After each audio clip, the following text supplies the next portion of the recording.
எல்லா படமே ஓடி இருக்குமே. அப்போ நம்ம அதுக்காகவே படம் எடுக்கலாமே.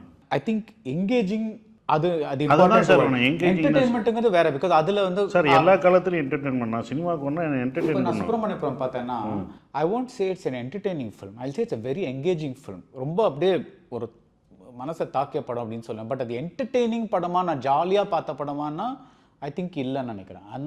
உங்களுக்கு அந்த இது புரியுதில்ல. ஆனால் அது வந்து என்னை ஃபஸ்ட்டுலேருந்து காலரை பிடிச்சி இழுக்குது அந்த படம். எண்டு மட்டும் எனக்கு நான் அதை அப்படியே கண்ணு கொட்டாமல் பார்க்குறேன். That is engaging.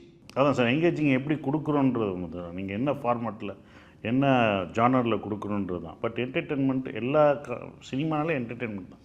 அதை என்கேஜிங்காக நம்ம சொல்கிறோமா அதுதான் சொல்கிறது. ஒவ்வொரு படமும் நீங்கள் சொல்கிற எல்லா படமும் ஒவ்வொரு ஜானர் எடுத்திங்கன்னா ஏன் பார்க்குறாங்கன்னா அவங்கள அதை என்கேஜ் பண்ணுது, அவங்களுக்கு அது பிடிச்சிருக்கு.